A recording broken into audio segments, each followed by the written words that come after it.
น้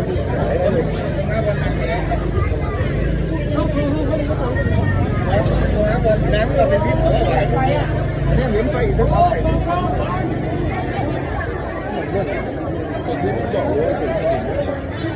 มก็บอกเป็นหมอที่ผมบอกที่วันบอกอยู่บ้านก็เป็นสบายดียินดีต้อนรับเข้าสู่ช่องอลิต้าสาวผมยาวเด้อสบายดีอลิซาตาติเด้อมื้อนี้อลิซมายังเนาะมาลีนมากินข้าวแรงหลังจากทริปล่ม ทุกคนคือเซียนสื่อคลิปที่อลิตาตั้งไว้เลยเนาะมื้อนี้เฮาสิมาเล่าเหตุการณ์ที่พวกเฮาวางแผนไว้เนาะว่าเป็นจังไดคือมื้อนี้เฮาได้เห็นข่าวเกี่ยวกับแผ่นดินไหวอยู่ประเทศไทยหรือว่าใจกลางกรุงเทพเนาะที่ว่ามีข่าวตึกถล่มนำแล้วก็มีผู้เสียชีวิตหลายคนเฮาก็ขอแสดงความเสียใจนำเด้อเฮาก็ยังบ่ฮู้ซ้ำติดตามข่าวก็ยังบ่ทันได้เบิดซ้ำนะว่ามีคนเสียชีวิตจักคนเนาะมื้อนี้เฮาก็สิมาเล่าว่าก่อนหน้านี้อลิต้าหรือว่าอลิทันได้วางแผนที่ว่าเฮาเคยไปเอาเครื่องจากประตูน้ำอยู่ไทยแล้วเนาะหอบก่อนนี่ก็ครบได้เดือนกว่าแล้วเอื้อยก็ขายได้ประมาณออกว่ามัน80แล้วบ่80ปลายออกได้ประมาณ80กว่าเปอร์เซ็นต์แล้วเนาะยังค้างอยู่ในห้างประมาณ10ปลายเปอร์เซ็นต์และเพิ่นก็เลยวางแผนว่าเพิ่นจะข้ามไปไทยอีกไปหับเอาเครื่องหรือว่าไปเลือกเครื่องที่จะเอามาขายในสงกรานต์เพิ่นก็ได้ส่วนอลิต้าไปเนาะเพิ่นว่าเพิ่นสิไปถ่ายเดือนคือไปวันศุกร์หรือว่ามื้อนี้เองเนาะวันที่28ของเดือน3แต่ว่าอลิต้าก็ได้ปฏิเสธเอื้อยเนาะเพราะว่าเฮาหันค่าคือเฮาสิลงไปปากเซเพราะว่าเฮามาบ้านนี่ก็เดือนกว่าแล้วเนาะก็เลยว่าบ่ได้ตกลงกับเอื้อยว่าเฮาสิไปแต่ใจเอื้อยนี่ใจเอื้อยหาเด็ดแฮงผู้เดียวก็สิไปเพิ่นว่าจนได้จองปี้รถปี้แล้วก็โรงแรมอีหยังคักแน่แล้วว่าสิไปภายในมื้อนี้นะเลยวันนี้ได้เห็นข่าวก่อนเนาะประมาณช่วง1 โมงครึ่งบ่ายครึ่งนี่แหละว่าแผ่นดินไหวแล้วก็มีน้องเท้าโซกุนเท่าไหร่เพิ่นเลยโทรมาบอกว่าเห็นข่าวว่าแผ่นดินไหวอยู่ในใจกลางเมืองฮานมีตึกถล่มนู่นนี่นั่นอะไรแล้วบ่อยากให้เอ้ยไปเพิ่นก็โทรมาทางนี้ก็บ่เชื่อเพราะว่ายังบ่ได้ทันข่าวปานใดดีแล้วบัดนี้ก็เพิ่นทันก่อนหมู่หั่นนั่นแหละแล้วบัดนี้โทรถามหมู่ผู้อยู่ไทยฮานว่าเป็นอะไรเขาก็ว่าแผ่นดินไหวแล้วก็หมู่ตอนนั้นก็ภาวะหั่นนะแตกตื่นเบิดได้ยินเสียงเห็นเพิ่นส่งโฮมมาก็มีแต่คนแล่นออกมาเนาะแต่ละคนเฮ็ดเวียกเฮ็ดงานแม่นอยู่ในตึกเบิดเด้และหลังจากเหตุการณ์แผ่นดินไหวเกิดขึ้นหั่น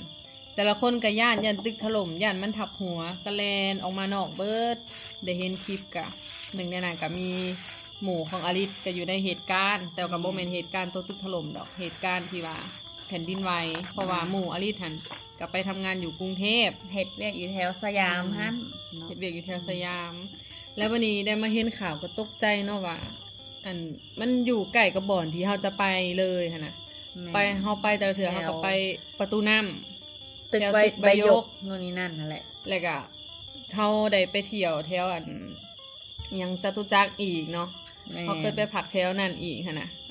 แล้ววันนี้ได้มาเห็นข่าวก็คือแบบหดหู่ใจสะเทือนใจแห้งแล้วก็มาคิดอีกอย่างนึงว่าเฮานี่มีบุญเนาะที่ว่าสิได้ไปก็เลือกที่จะไปมื้อนี้ในวันที่28ดีกว่าเฮาถ้าสมมุติว่าอลิไปในก่อนหน้านี้นะแล้วมันถึกในเหตุการณ์นั้นทั้งที่เฮาไปผู้เดียวจักสิเกิดแบบใดจักสิแบบว่าเหตุในใดนะไปก็ไปผู้เดียวนะไปหาหมู่นี่ก็แตกตื่นหั่นแหละก็อยู่ในฟูงชนนั่นแหละเป็นคนแบบว่าแพนิคแน่หั่นนะถ้าตื่นตกใจหลายก็สิเป็นวินเป็นลมอะไรจักไผสิแบกเฮาไว้ก็เลยขึ้นไปขึ้นมาก็ถือว่ามีบุญได้หูทันก่อนตอนนั้นน่ะจนเกียมเครื่องยังเรียบร้อยสิไปข้ามไปหมุกแล้วเพราะว่าจะได้จองปีรถยังเรียบร้อยนะรถออกประมาณตอน6 โมงแรงเลยสิไปถ่าอยู่หมุกหันก่อนดีแล้วมันนี่ก็ได้หูข่าวก่อนก็เลยยกเลิกก็เสียไปแหละตัวที่เขาจองไว้นะก็เอาคืนมาได้เนาะก็อย่ามันก็ดีกว่าเขาไปอยู่ในสถานการณ์นั่นนั่นแหละคืออลิศนี่ได้จองรถนครไซแอร์จองโรงแรมจะคืน3ที่เพิ่นวางแผนจะไปเพิ่นจะไปวันที่28มาวันที่เท่าไหร่ที่1มาวัน มาวันที่1วันจันทร์ เพิ่นวางแผนไว้แบบนั้นเนาะแล้วก็ได้มาเกิดเหตุการณ์แบบนี้ก็เลยตัดสินใจว่าบ่ได้ไปซะ บ่ได้ไป แต่อีเพิ่นก็ยังอยากแบบอยากไป ก็คือว่าอยากไปก็คิดว่าบ่ได้แฮงปานนั้นดอกสินะมาเบิ่งคลิปมาเบิ่งเฟซมาเบิ่งใน TikTok ก็เลยว่าโอ้แฮงได้นักได้ก็เลยว่ายกเลิกก่อนซะบ่ขายบ่หยังดอกทางแม่ย่าก็โทรมาบ่ไปก็ยาว่ะเพิ่นก็ญาตินั่นแหละบ่ต้องไปก็ยาเครื่องบ่ขายก็ยามันก็ดีกว่าเฮาไปตกอยู่ในสถานการณ์แบบนั้นนั่นแหละแต่เฮาก็บ่ได้ฮู้จักภัยในนั้นนี่ก็บ่เป็นบ้านเมืองเฮาหั่นนะเฮาเห็นในคลิปก็ในเส้นทางที่เฮาไปเอาเครื่องหั่นนะบ่อนประตูน้ำให้แม่นคนหลังคนแล่นบางคนก็เหยียบกันไปก็ยังมีหั่นนะบางคนก็เป็นลมเป็นวินแถวหั่นป้าเห็นก็คันสมมุติเฮาตกอยู่ในสถานการณ์เป็นจักสิเอาตัวรอดแบบใดหั่นนะบ่แม่นบ้านเมืองเฮาจักสิรีไปบ่อนใดพอแถวในเมืองจะเป็นตึกอ้อมแอมเบิดเลยหั่นนะก็เลยว่าคิดอีกอย่างนึงก็โอ้ยย่านแฮงเนาะคันอลิตาตกลงว่าสิไปกับเอื้อยก็คือสิได้ไปก่อนนั้นอลีหั่นนะแต่ว่าเอื้อยหันได้ไปคนเดียวประเด็นคือเพิ่นก็เลยว่าสองจิตสองใจสิไปส่วงวันศุกร์ซะเพิ่นว่าแม่ถ้าไปคนเดียวเลยสิไปวันศุกร์เพราะว่าหมู่เลิกงานกับประมาณวันศุกร์เสาร์อาทิตย์สิดีก็เลยสิไปก็ไปคนเดียวแต่ไปหาหมู่อยู่พุ่นสินะแต่ถ้าสมมุติว่าอลิตาไปก็คือสิชวนกันไปแต่วันแบบว่าก่อนกันคานพุธอีหยังหั่นแหละแล้วบ่ท่าหมู่สินะอันนี้ก็นางว่าบ่ไปก็เลยว่าไปคนเดียวก็ได้สินะไปหาหมู่อยู่พุ่นก็บ่คิดว่ามันสิเกิดเหตุการณ์แบบนี้หั่นแหละตอนวังเว้นนี่ก็ลุงหานเนาะเราเสร็จมาหาลิตาว่าอันแถวพุ่นหันแผ่นดินไหวอยู่บ่ลูกแล้วเฮาก็บ่ฮู้ซำนะว่าเราเรื่องหยังเพราะว่าเฮาก็แบบบ่คิดว่าอยู่ไทยสิแผ่นดินไหวเฮาก็บ่ได้เห็นข่าวตามข่าวบ่ทันประมาณแบบว่าหลังจากแผ่นดินไหวปุ๊บเราก็เสร็จมาหาลิตาปรับเลยหั่นน่ะลุงหานหั่นน่ะเฮาก็เลยบ่ทันข่าว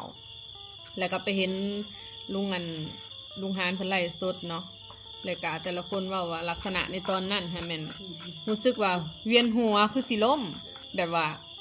มันแกว่งไปแกว่งมาหั่นน่ะแต่ละคนหั่นน่ะความรู้สึกแต่ละคนบ่แล้วพอมันสั่นสะเทือนโคมไฟอีหยังต่างๆมันสั่นมันควายหั่นน่ะแต่ละคนก็แล่นออกมาจากตึกนั้นออกจากที่พักของเซาออกมานอกออกมาอยู่พื้นที่โล่งหั่นน่ะมันจังปลอดภัยเหตุการณ์แผ่นดินไหวนี่มาแต่พม่ามันบ่ได้ยินข่าวเนาะทางพม่าก็เกิดความเสียหายหลายอย่างผู้เสียชีวิตก็หลายเนาะแต่อยู่ไทยเนี่ยก็หลายพอสมควรเพราะว่ามันก็ตึกที่กำลังสร้างใหม่แหละมีแบบว่าแรงงานคนลาวคนพม่าคนไทยเนี่ยที่ติดอยู่ในนั้นแต่ก็ยังบ่ได้ฮู้แน่ชัดว่ายังมีจักคนที่ติดอยู่ในนั้นเนาะตอนนี้เขากนำเบิ่งข่าวอยู่นะเขากำลังค้นหากำลังแบบไปซอยอยู่นะได้เห็นคลิปมันหดหูแหงในตอนที่ตึกกำลังถล่มเนาะมีคนถ่ายคลิปไว้ทันในเคนที่เขากำลังก่อสร้างในจุดๆนั้นหั่นน่ะคนอยู่ในตึกก็ยังมีหลายคนเนาะเพราะว่ามันเป็นโมงก่อสร้างโมงเฮ็ดเวียกก็บ่คิดว่าสิมีเหตุการณ์แบบนี้เนาะเฮาได้เห็นคลิปอยู่ในตึกยังมีคนอยู่ได้ทุกคนและในเวลานั้นในตอนที่มันสั่นไหวแต่ละคนสิเอาตัวรอดได้ก็บ่ฮู้เนาะคันแล่นลงมาก็คือสิบ่ทันก็คิดว่ามันคือสิแบบบ่ถล่มนะมันมาแบบว่ากระทันหันแฮงบ่ได้เตือนก่อนแบบว่าทางข่าวทางหยังก็บ่ได้เตือนมื้อนี้สิมีแผ่นดินไหวเด้อต่างๆนะแล้วก็ต่างคนต่างก็แบบบ่ได้รับมือในเหตุการณ์นี้นะมันก็กระทันหันนั่นแหละบ่เคยแบบมีแต่ประวัติศาสตร์ว่าสิแผ่นดินไหวในตัวเมืองกรุงเทพสิให้แห้งขนาดนี้นะก็คิดบ่ถึงคือการเดี๋ยวนี้ก็พากันระวังโตแหละเนาะในลาวนี่กับแผ่นดินไหวคือกันไหนในตัวเมืองเวียงจันทร์นครหลวงเวียงจันทร์เนาะแต่ทางสวรรค์นี่ยังฝั่งลาวแต่ว่าอยู่ทางสวรรค์เขตติดมุกดาหารนี่ยังบ่ทันได้มีเหตุการณ์แบบนี้เนาะแบบว่าคล้ายๆคือแผ่นดินไหวมันมาบ่ฮอดพี่แต่ว่าอยู่ลาวนี่มันมาฮอดแต่นครหลวงเวียงจันทร์ที่ว่าติดกับหนองคายเนาะเฮือนบางคนอยู่ลาวเฮานี่ก็ที่กำลังก่อสร้างที่บ่หนาแน่นหรือว่ายังบ่สมบูรณ์ปานใดก็มันก็แตกกะร้าวแต่ก็บ่ถึงขั้นว่ามันสิถล่มลงมาเนาะเฮาได้ไปเห็นคลิปกล้องวงจรปิดของเฮือนบางคนอยู่ฝั่งลาวนี่ในตอนที่แผ่นดินไหวหั่นแม่นน้ำสะเทือนเลยหั่นน่ะน้ำเขย่าน้ำสะเทือนเลยก็เลยว่าเห็นบรรยากาศแบบ หดหูใจเนาะทุกคนเฮาก็ได้โทรไปถามหมู่อลิสแล้วเนาะว่าเหตุการณ์เป็นจังใดในจุดๆนั้นเพิ่นก็เล่าสู่ฟังแปลว่ารถติดแฮงรถไฟเขาก็บ่ได้ใช้งานเนาะหมู่ลิแต่จนในอย่างมาหอพักเองล่ะเพิ่นก็ว่ามีความหวาดระแวงจนแบบบ่กล้ารับหั่นแหละระแวงตลอดเวลาว่าแผ่นดินไหวมันสิมาอีกจักโมงสิเด้หักบ่อนเพิ่นอยู่มันก็นอกเมืองบ่อนลาดพร้าวพี่แต่ก็ตึกก็สิบ่สูงแฮงแต่ก็ระแวงหั่นแหละเพราะว่าเพิ่นเจอเหตุการณ์ในเมืองเลยเด้แล้วเพิ่นก็ผวาหั่นแหละก็ความหมายสิรับกับข่มตาบ่ลงย่านมันเกิดเหตุการณ์ขึ้นอีกครั้งเนาะแม่นก็บ่ฮู้ว่ามันสิเกิดอีกตอนจักโมงหรือว่ามื้อใดอีกหันนะสิรับมื้อจังใดเพราะว่ามันเกิดเหตุการณ์ไว้ในขึ้นแบบบ่มีไผตั้งโตหันนะคิดยังมาก็มาบัดเดียวหันน่ะเนาะแต่มันสิมาทำได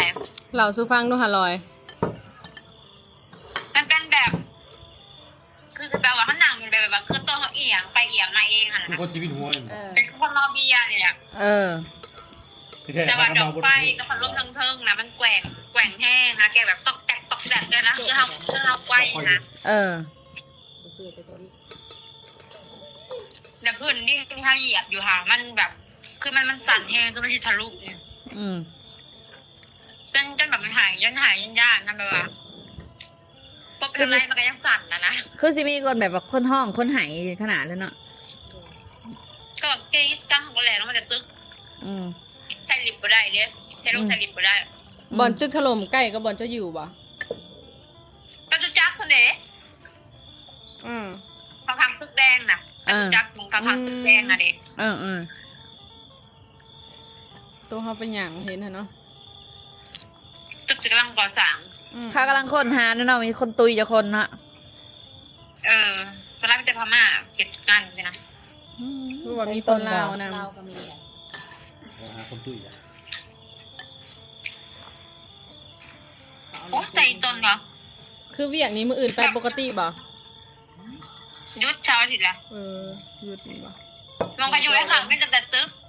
แม่มึงตึกสยามมันจะเก็บตึกส่งมันนะคะยกอีกยกแจกตายกูตายบอกกันไปอยู่แถวเด้ไม่จะแต่ตึกกูว่ะตึกอมข้างอมแมวอยู่เดี๋ยวกูไปเนาะคนละกะถ้ากูไปจะเสร็จนะนอนยืนเล่ๆไปผู้เดียวอีกซ้ำสิ่งใดที่คิดเห็นประตูน้ำเงี้ยระหว่างคนนะข้ามยางกับบ่มีถ้าแล้วทางยางกับบ่มีสมหมดนะหยุบหยับอยู่เหยียบกันไปก็มีเขาว่าบางแสลงกูยางมาน่ะคือรถเมย์กับเต็มกูหายใจบ่ออกเลยลงวินกับบ่มีบ่วินมอไซค์แก๊ปกับบ่มีบ่แก๊ปมีก็แบบว่าเขาหมดใส่รถไฟเด้คนเขาก็มาขี่แก๊ปกันเบิร์ดนะรถไฟด้วยซะรถไฟเขาไปเรียนรถไฟเป็นตะยานเห็นมันรถไฟนะโยกเยอะไฟอู่แหละเขาหมดเขาบอกให้ขี่เลยหมดบริการไปเลยเดี๋ยวมันมีความสุขเห็นด้วยนะเทนด้าซีเดม่าอยู่บ่เถื่อนบ่มาเลยตอนนี้ก็ยุดก่อนแล้วเนี่ยกูก็โทรมาบ่ไปกันยากูเมาแล้วเงินน้ำไหวเห็นแล้วอื่นซะบ่เฝ้าไปกันเหรอตายปลาตูนเราว่าสิบ่มีคนให้ยุ่งยุ่งมั้ยคลิปนี้เขาก็มาเล่าเนาะเหตุการณ์ที่วุฒิวิทย์ของเฮาหั่นแหละแต่การถ้าใครอยู่ในเหตุการณ์นั้นก็ฝากเป็นกำลังใจให้ระมัดระวังโตเด้อเพราะว่าเขาก็ยังบ่ฮู้แหละว่ามันสิเกิดขึ้นอีกตอนใดอีกเนาะ